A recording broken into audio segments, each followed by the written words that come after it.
State ISD family, Ashley Stratton here with the AC New Library, and welcome back to part 3 of my ThingLink series, 360 Degrees of Linking. Let's get started. Now, in the previous video, we talked about the fact that you wanted a 2D image, a PNG, or a JPEG. This time, we want something that is 360 degrees, either taken with a fisheye or a 360-degree camera.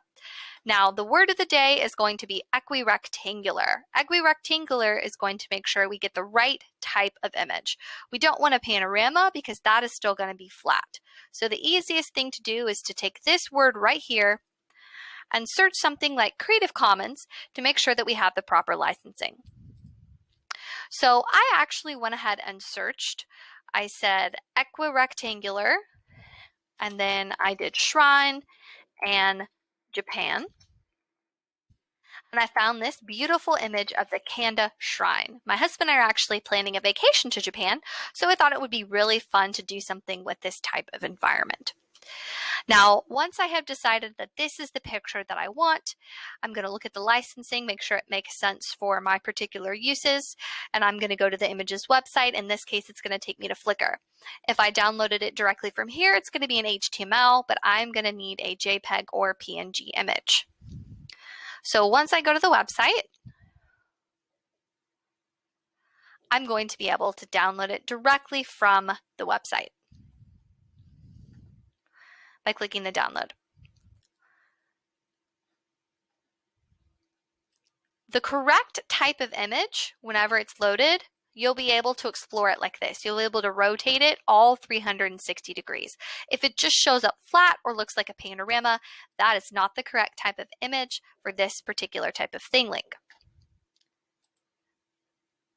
So once I have decided which image I want and I've downloaded it, I'm going to go to Create, and I'm going to do 360-degree image or virtual tour. So we're going to start here, and I'll talk about some of the other fun tools and options in my next video.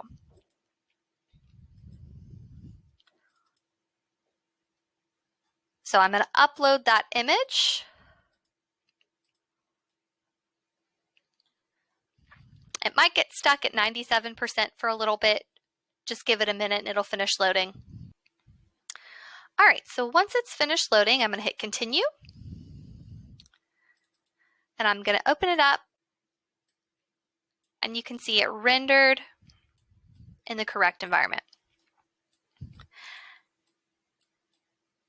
If I just use the search term 360 degrees, and I just did a 360-degree image, such as this surface of Mars, you can see that it's a panorama, but I'm not able to scroll around. I'm not able to really add anything.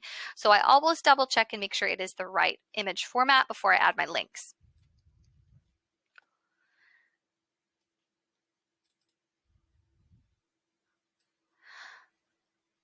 So just like adding links to a 2D image, I start by going to my pencil, and then I add tags. So for this one, the first thing that I did was add a text label. And essentially, I just wanted to make sure that I was giving credit. So when you add a text label, what that means is when they mouse over it, whatever text you have included, that will be viewable on the screen. So I made sure that I used this licensing, and I credited the creator. So after making sure I give the appropriate credit, I started by linking some journal information, the direct English version of the website. There's also a map. So just a really good starting point if I wanted to learn more or if I was interested in touring in person. I added a Facebook link. I could link to other social media such as Instagram as well. This is for a Facebook Live video that was made by the Tourism Bureau of Japan. I also have this YouTube video here that is embedded in the player, and it talks about Shinto and how it is used in everyday life. But pretty much the sky is the limit. So if I was doing this for just myself, I might add links to things that I was interested in seeing or touring all over Japan. If this was for maybe a geography assignment, or maybe I'm pairing it with nonfiction text. I could add links to various articles. So pretty much the sky is the limit. So I would encourage you to not only create these experiences yourself, but also challenge your students to use them as well. And we're going to talk more about bringing students in and using ThingLink collaboratively in my next video. Until then, happy teching!